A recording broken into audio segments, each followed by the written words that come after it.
There are moments when silence tells the truth before words ever do. In small Minnesota towns, places where neighbors wave and porch lights stay on through winter, love is supposed to be the strongest thing there is. Yet, behind quiet doors and tidy lawns, there were mothers whose love turned deadly. These are their stories. Each one begins with something ordinary. A ride to school, a bedtime story, a child's laugh. Each one ends with a courtroom, a sentence, and a candle burning for a life that never had the chance to grow. This is 12 Minnesota mothers who crossed the line between love and evil. Tonight we look at how trust broke, how warnings went unheard, and how small moments of mercy might still light the way forward. Case 1. Julissa Thaler and the Murder of Eli Hart, Orono, 2022. It started as a quiet spring morning in Orono. The sky was gray, the streets still wet from rain. Police pulled over a white sedan for erratic driving. Inside was 28-year-old Julissa Thaler, her hair tangled, her hands shaking on the wheel. She said nothing when officers approached. From the trunk came a faint, hollow thud. When the latch lifted, what they saw would stay with them forever. Inside, still strapped into his booster seat, was 6-year-old Eli Hart. He was the kind of boy who loved superheroes and school buses. He carried toy cars in his backpack and always waved to his dad when the bus turned the corner. His father, Tory Hart, had spent months fighting for custody, warning anyone who would listen that Julissa was unstable, that something was wrong. The courts didn't listen. In the spring of 2022, Eli was sent back to his mother's care. Within weeks, he was dead. That morning, Thaler had signed him out of school early. Neighbors later remembered hearing sharp bangs in the distance. They thought it was fireworks. Investigators would later confirm what those sounds were. 9 shotgun blasts. She had bought the gun days earlier. 6 shots, then 3 more after reloading. Inside her car, detectives found blood, empty shells, and attempts at cleaning the mess. When questioned, she was cold and distant. No tears, no shock, only silence. Her search history showed what no one wanted to believe. How to load a shotgun in a car. How to stop a child from being adopted by father. Within hours, she was arrested. The trial in Hennepin County was short, just 4 days. Jurors listened to her confession, her purchase receipt, and the warnings that had been ignored. Eli's father took the stand, voice trembling but steady. "My son deserved a chance to grow up," he said. The jury returned a guilty verdict for first-degree murder. Thaler received a life sentence. There was no celebration, only silence in the courtroom, the kind that follows when justice arrives too late. At Eli's school, his desk stayed decorated with drawings and flowers for weeks. His classmates didn't understand why he wasn't coming back. People in Minnesota asked the same question. How did every warning fail? Investigations later showed years of missed signs, reports unheeded, and a system that placed family reunification above safety. A $2.25 million settlement followed. But no settlement could return the boy everyone called Sunshine. Eli's story is told now, not to reopen pain, but to keep his name alive. A reminder that sometimes danger wears a familiar face, and that love left unguarded can turn into harm. His father still visits his grave. He leaves toy cars, just like the ones Eli once carried everywhere he went. As the seasons change in Orono, the flowers fade and the rain comes again. But the promise remains. that no child should ever be failed in the same way again. For Eli, his father once said, "I'll never stop speaking his name."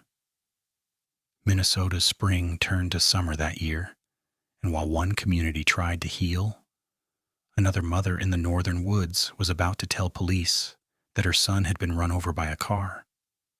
But the truth would be far worse. Case 2. Lina Renee Jackson, the Cass Lake Toddler murder, 2023. It was late summer in Cass Lake, quiet, humid air settling over the trees, the kind of evening where sound carries far. At 8 p.m., a call came through dispatch. A young mother said her son had been run over by a car. Officers drove down a dirt road lined with pines and a single porch light flickering through mosquitoes. When they entered the small home, something felt wrong before anyone spoke. The child was on the bed, barely breathing. He was just 23 months old, a boy still learning words, still wobbling when he walked. His name wasn't released at first. Family called him Little Man. Blood marked the walls and bedding. On the wall above the headboard, officers saw dents, small, rounded, spaced evenly, the shape of a child's head hitting the wall again and again. The story about a car accident collapsed in minutes. There were no tire tracks, no damage to any vehicle, and no sign of the father she blamed. Medical staff confirmed the truth. Repeated blunt force injuries inside the house. For days, the child fought for life. He died on August 24, 2023. By then, Lina Renee Jackson was gone. She had run from Cass Lake, hiding with a friend 3 towns away. Police found her 3 days later, quiet, unresponsive, her hands folded in her lap as if nothing had happened. The evidence was simple and devastating. The walls told the story she tried to erase. In February 2025, Lina Jackson stood before a Cass County judge. She pleaded guilty to second-degree murder while committing felony assault. Her sentence? 210 months, about 17 years, in state prison. Relatives wept in court. The child's grandmother spoke softly.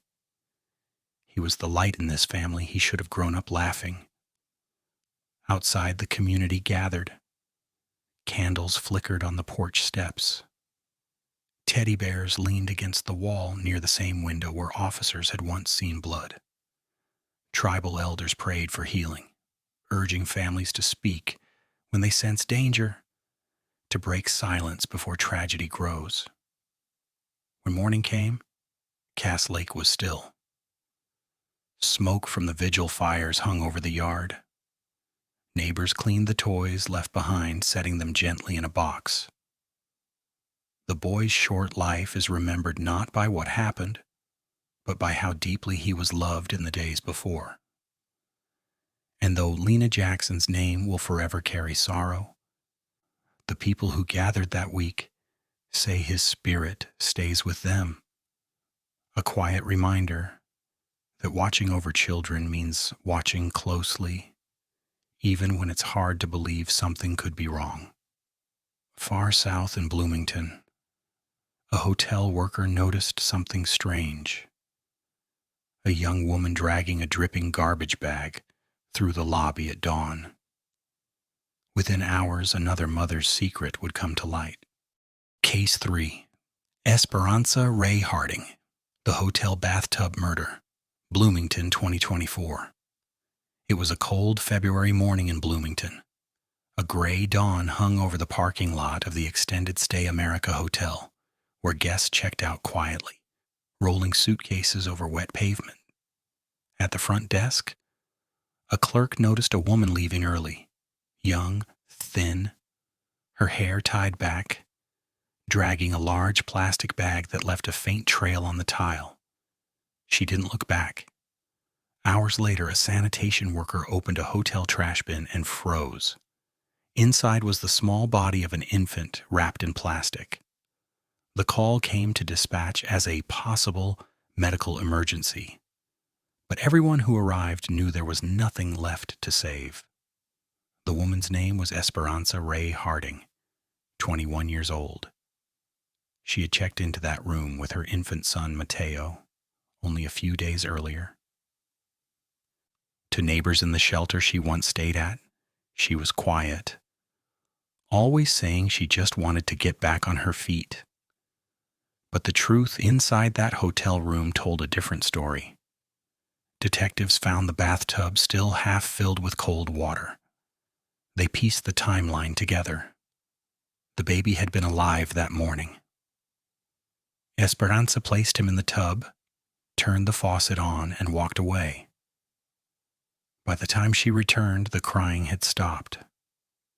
Instead of calling for help, she wrapped him in a bag and took a picture of his body, a photo later recovered from her phone, sent to her boyfriend. She left the hotel before sunrise. Surveillance cameras captured every step, leaving her room, bag in hand, walking down the hallway, and pushing through the door toward the dumpster.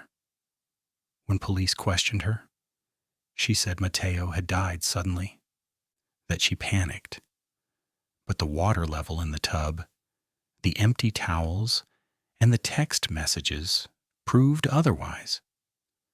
She had searched the internet the night before for phrases about infant drowning and what to do if a baby dies at home. At trial, prosecutors presented the evidence with quiet certainty. Esperanza showed little reaction. Her defense mentioned depression and exhaustion, but the court records were clear. She made choices, step by step, until the unthinkable became real. In March 2025, Judge William Koch sentenced her to 32 years in prison, the maximum allowed under her plea deal. Mateo's family sat in silence. There were no outbursts, no words left to say. Outside the courthouse, local groups left flowers and teddy bears near the hotel's entrance. Some came to pray. Others stood in the cold, unable to understand how a mother could walk away like that. A sign taped to the hotel fence read, "Rest in peace, little one. You were loved, even by strangers." Esperanza's case became one of the most discussed in Minnesota that year, not for its cruelty, but for its quietness. No one heard screaming that morning. No one saw the water running. It was neglect carried out in silence, a silence that cost a life. For Mateo, there will be no birthdays, no songs, no first words. But his story lives on as a reminder that help must reach those drowning in their own despair before they take another with them. 200 miles north, in the Red Lake Nation, another home burned through the night. When the fire was out, firefighters found 2 small bodies inside. It was no accident. Case 4. Jennifer Marie Stately, The Red Lake Murders and Arson, 2024. Northern Minnesota in March is still gripped by winter. Snow clings to roofs and smoke rises from chimneys, a sign that families are tucked inside, waiting for spring. But on the night of March the 18th, 2024, on the Red Lake Indian Reservation, a glow in the distance wasn't from a hearth. It was fire. Neighbors on Little Rock Road stepped outside, watching flames climb into the dark sky. Someone called for help. Fire crews raced through the cold, sirens echoing across the frozen fields. Inside the burning home, they found 2 boys, 5 and 6 years old. They were brothers. They didn't survive. Their mother, Jennifer Marie Stately, was nowhere to be found. As daylight broke, investigators combed through what was left of the small house. The air still smelled of smoke and gasoline. Near one of the bedrooms, they found a knife. In another, the remains of 2 beds where the boys had been stabbed before the fire spread. The youngest child, just 3 years old, was missing. He was found later that morning, alive, wandering near the road in light pajamas, shivering in the cold. He had been taken by his mother when she fled. When Red Lake Tribal Police and the FBI finally located Jennifer Stately, she was calm, tired, and silent.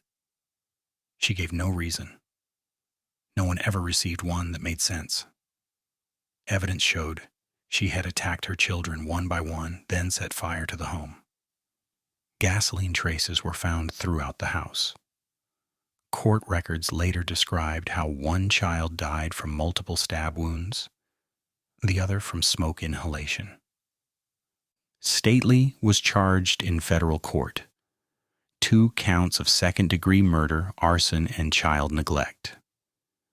Because the crimes occurred on tribal land, the case moved under federal jurisdiction. She entered a plea of not guilty and filed notice of insanity. As of late 2025, she remained in custody awaiting trial. Her youngest child was placed in protective care, surrounded by relatives who promised to keep him safe and give him the life his brothers never had. On the Red Lake Reservation, the community gathered in grief. At the Tribal Community Center, elders lit candles and sang traditional songs of mourning. Small white crosses were placed near the remains of the burned home. Children from the local school left stuffed animals by the fence. Tribal leaders issued a statement. These boys were part of our future. Their lives mattered. The silence that followed that night still hangs in Red Lake. Not the kind born from mystery, but from heartbreak. For those who survived, healing would take years. For Jennifer Stately, her case stands frozen in the courts, her actions forever tied to 2 names that once filled her home with laughter. In another part of Minnesota, a mother hurt her child in a different way, not with fire or a weapon, but through slow and hidden harm. Doctors called it one of the worst cases of medical abuse they had ever seen. Case 5. Jordyn Nicole Borders, the mother who drained her son's blood, Crow Wing County 2020 FedShiv. Hospitals are built on hope, bright halls, quiet machines, the steady rhythm of healing. But in Crow Wing County, one hospital room became the stage for something few doctors had ever seen. The boy inside that room was fragile. His body had grown weak over months of unexplained illness. Nurses watched his blood counts drop again and again, and no one could explain why. Beside him sat his mother, Jordyn Nicole Borders, always attentive, always first to answer doctors' questions. She seemed devoted, she was always there. But she was the reason he was dying. For months, Jordyn had been secretly draining her son's blood. She stored vials, hid needles, and tampered with medical equipment to make him appear critically ill. Each hospital visit brought attention, sympathy, and, for a time, validation. She couldn't find anywhere else. The staff began to notice patterns, symptoms appearing only when she was present. One nurse quietly documented everything. Another doctor began comparing lab results hour by hour. When the truth surfaced, it left the entire team in disbelief. Surveillance confirmed that Jordyn herself was causing the blood loss. The disorder she suffered from has a name: Munchausen by proxy, where a caregiver harms a child to gain sympathy. Investigators found more than anyone expected: falsified medical records, exaggerated symptoms, and other children who had been drawn into her web of manipulation. It wasn't sudden violence. It was years of slow harm. Her son nearly died before the hospital intervened. In 2225, she stood trial in Crow Wing County District Court. Doctors who had once treated her son now testified about the deception that had fooled them all. After reviewing the evidence, The court called it what it was: torture under the guise of care. She was sentenced to 39 years in prison. For many, it felt like justice finally spoke for the voiceless. The boy survived. He left the hospital months later, weak but alive, carrying scars inside and out. Doctors said he would need lifelong therapy to rebuild trust, especially the kind of trust that every child should have with a parent. In Minnesota, Jordyn Boarder's name became a warning. Hospitals across the state began new training programs for medical child abuse, so staff could recognize the signs before another life slipped away unnoticed. And in that hospital room, long since emptied, a nurse still leaves a single paper crane by the window, a small sign of hope for every child who survives what love should never become. Spring returned to Minnesota, bringing with it the sound of wind through open windows. In one small apartment in Moorhead, that sound mixed with something else: the cries of a little boy no one came to help. Case 6.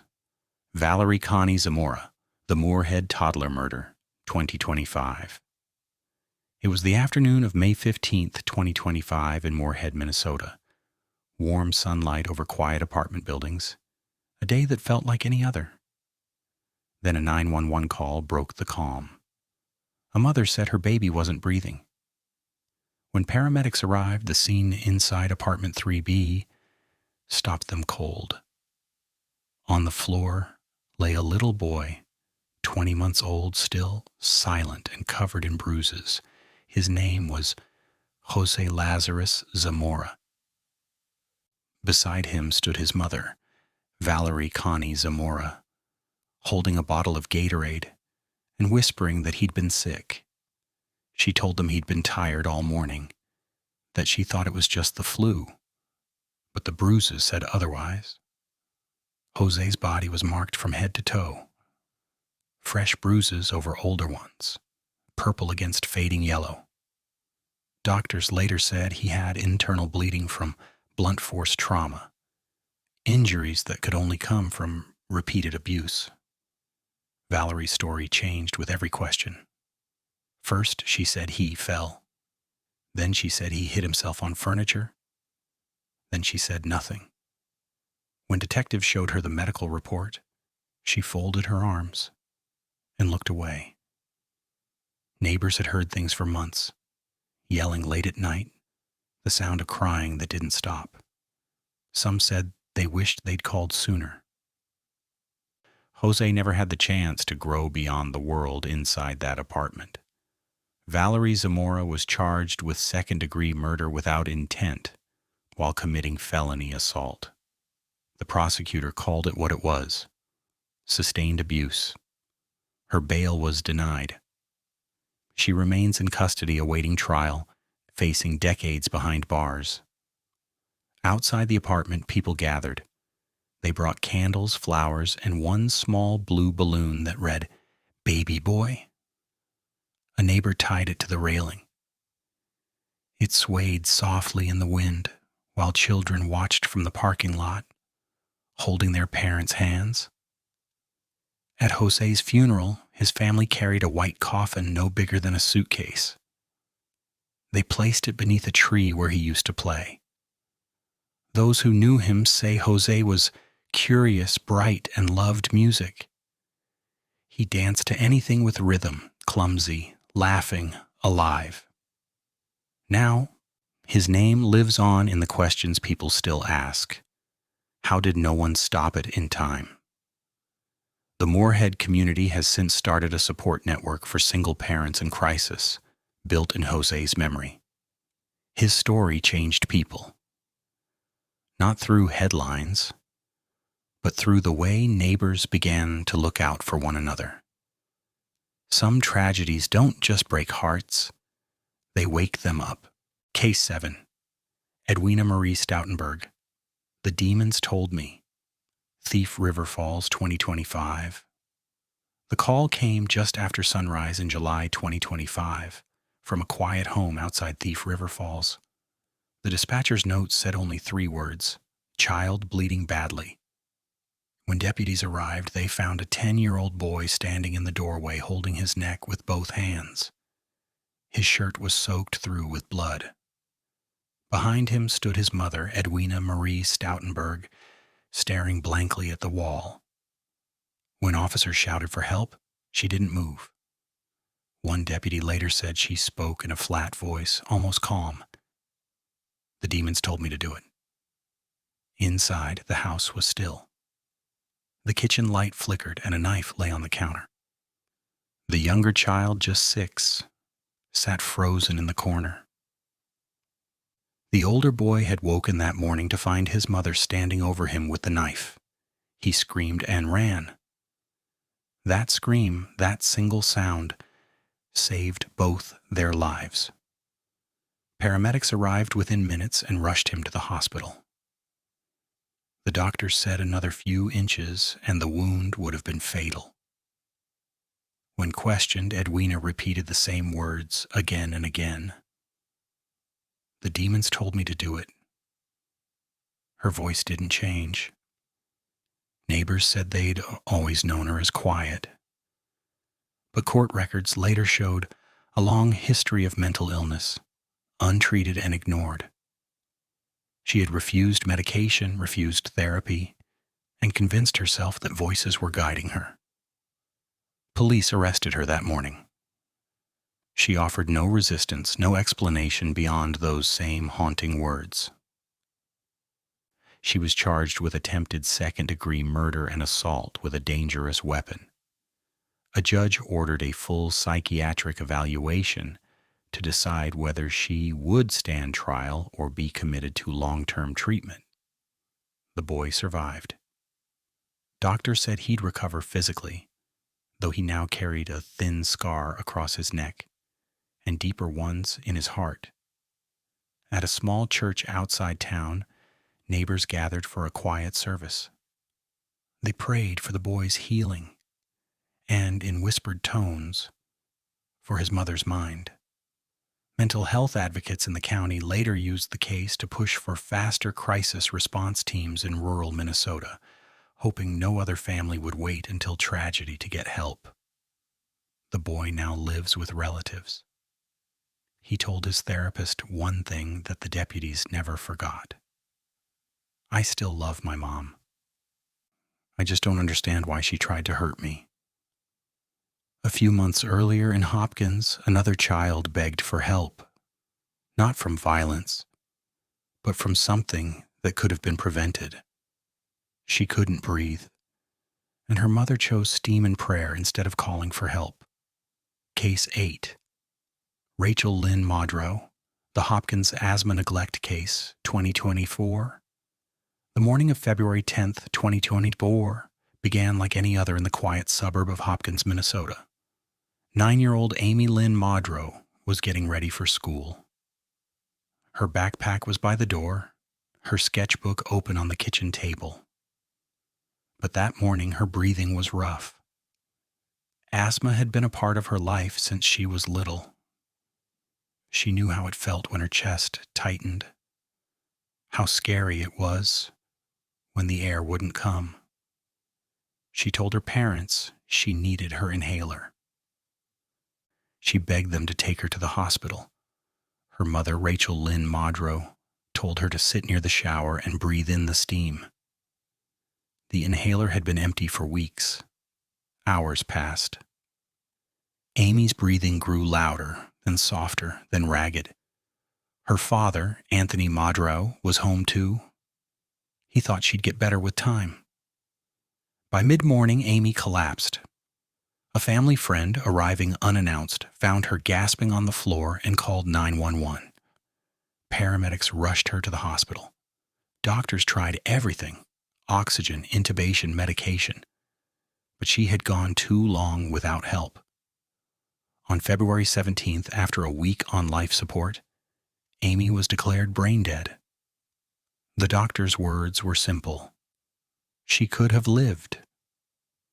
Police investigated immediately.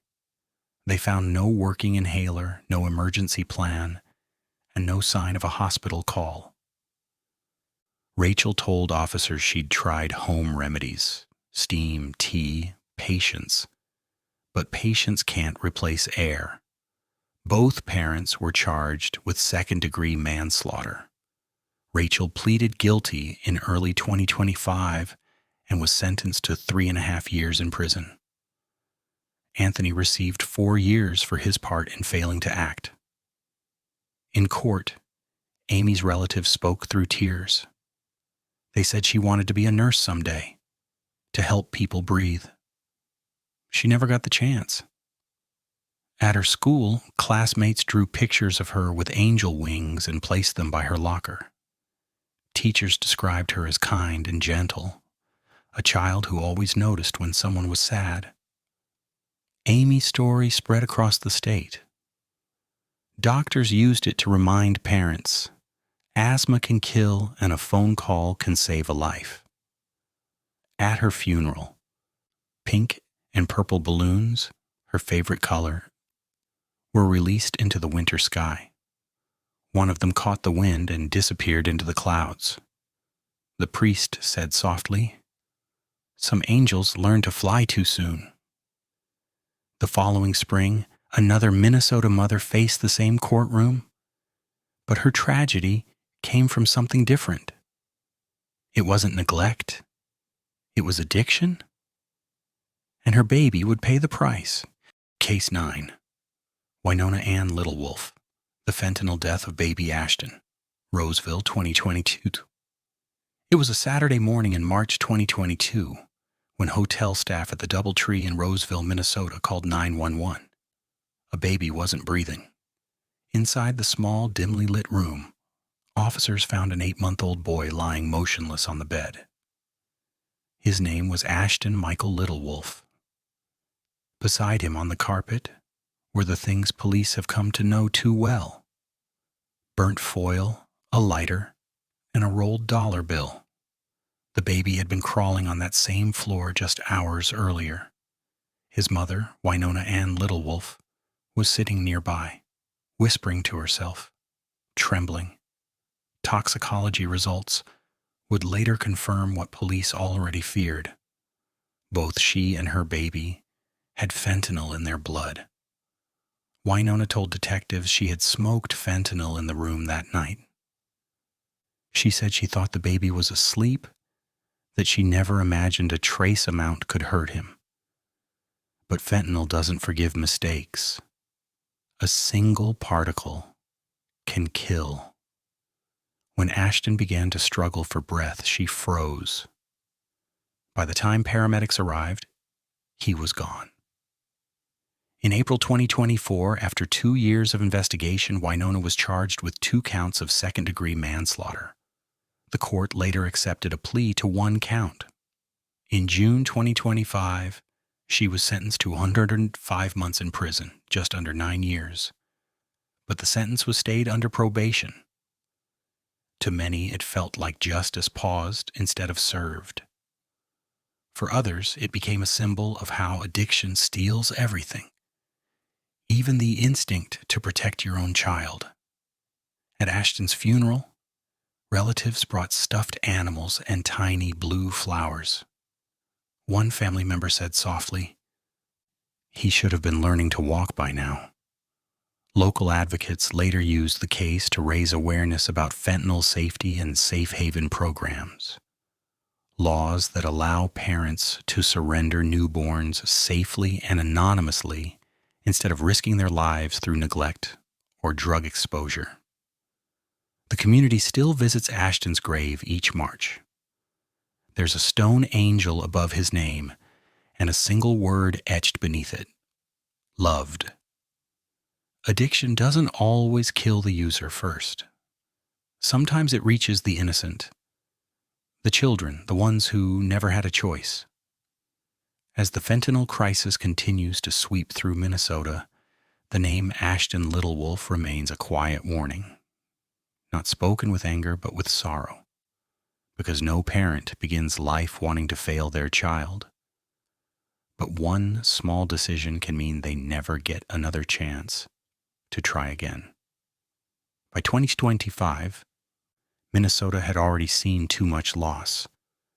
But the next story wasn't about drugs or rage. It was about silence, the kind that comes from neglect stretched over years until a little girl's final breath went unheard. Case 10. Heather and Darcy Cross. The death of Cecilia, Pine River, 2025. It was the kind of summer morning that feels safe. Birds, sunlight, quiet. Inside a modest home in Pine River, Minnesota, 10-year-old Cecilia Cross lay in her bed, a specialized safety bed meant to protect her at night. Cecilia was autistic, nonverbal, and loved rhythm and music. She had challenges, but she brought peace to those around her. Her parents, Heather and Darcy Cross, told people they did their best to care for her. But on the morning of August 25th, 2025, Cecilia didn't wake up. When her father opened her bedroom door, he froze. The metal frame of her safety bed had collapsed inward. The broken bar pinned her neck, trapping her where she slept. She had been dead for hours. At first, Heather told first responders it had just happened, that she'd been checking on her daughter regularly. But investigators noticed things that didn't fit. The smell in the room, the soiled mattress. The broken part Heather had already reported days earlier. A repair she never made. Officers later found text messages showing the parents had known the bed was unsafe. They had ordered replacement parts, but kept using it anyway. Their neglect wasn't sudden. It was slow, quiet, and deadly. Both parents were arrested on September 17, 2025, and charged with second-degree manslaughter and child endangerment. Bail was set at $400,000 each. At the funeral, there were no angry speeches. Only music, soft hymns, and the sound of people crying too quietly to be heard over the wind. Cecilia's teacher spoke about her love for rhythm. She never spoke with words, she said, but she always found a way to make her joy heard.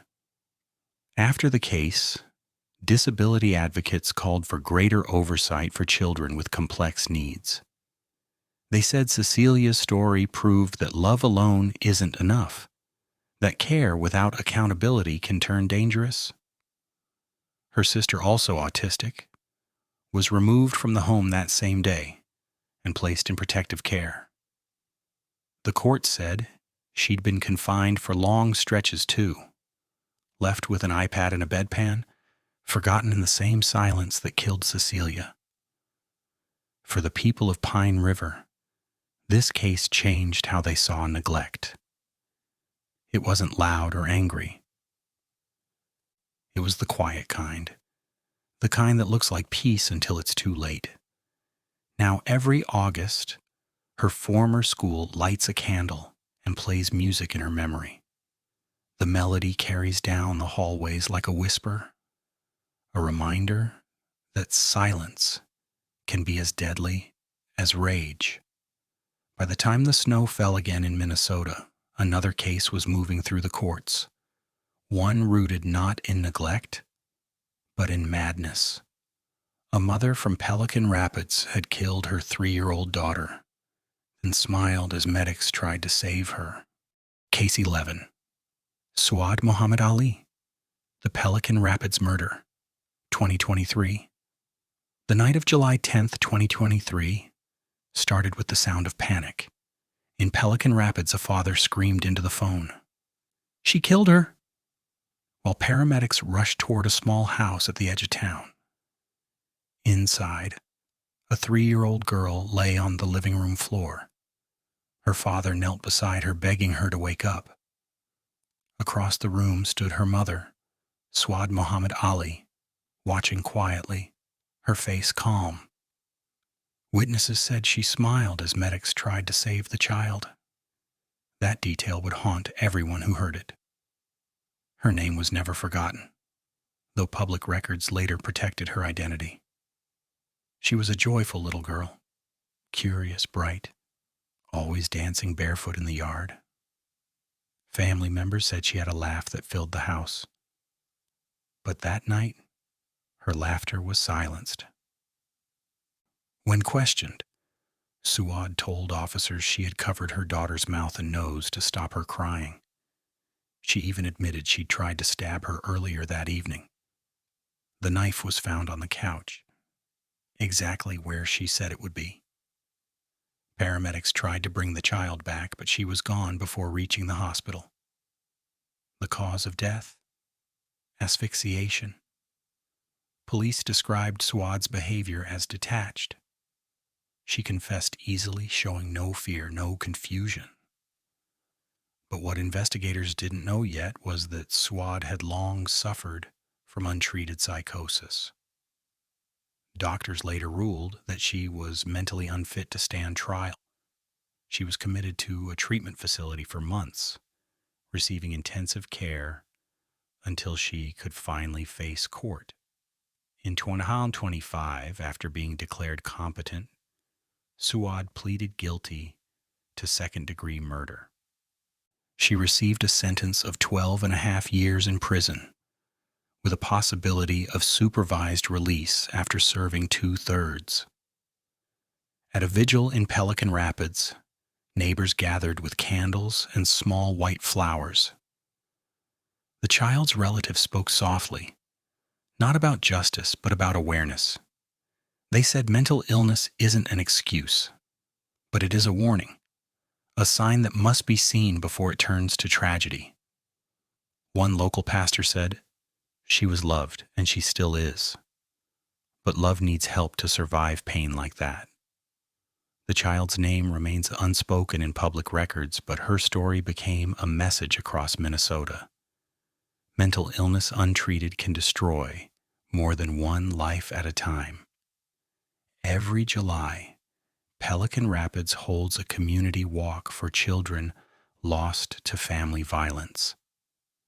At the starting line, a banner reads simply, "For the ones who couldn't ask for help."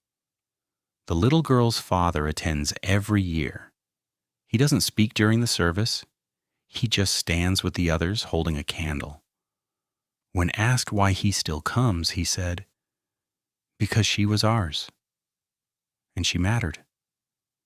By the following year, Minnesota's most haunting story resurfaced.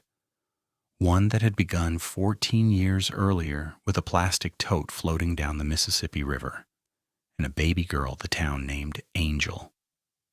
Case 12. Jennifer Nicole Bakel, the baby Angel cold case, Winona 2003, solved 2025. Early one September morning in 2011, two fishermen stood along the banks of the Mississippi River near Winona, Minnesota. The sun had just risen. Soft light over the water, quiet except for the sound of their reels. Then one of them noticed something caught against the brush.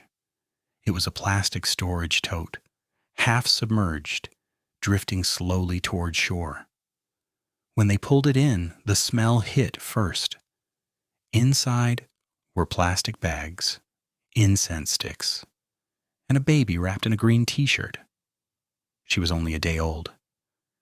The police called her Baby Angel because someone had placed angel figurines beside her, as if trying to honor her while hiding her. The autopsy revealed the truth. Her skull had been fractured. She hadn't been abandoned alive. She'd been killed. For years, no one knew who she was. The case haunted the people of Winona. Every year, someone left flowers on her grave. Strangers who refused to let her be forgotten. Detectives chased leads that went nowhere. No DNA matches, no missing newborns, no witnesses. Her name stayed the same. Baby Angel. 14 years passed. Then, in 2025, technology finally caught up. DNA recovered from the tote was sent through a genealogy database. It led to a woman still living quietly in Winona. Jennifer Nicole Bakel, 43 years old. Detectives collected a discarded toothbrush and compared it to baby Angel's DNA. It matched. When confronted, Jennifer denied everything at first.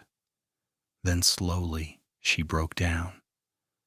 She had given birth in secret at home and within hours ended the baby's life.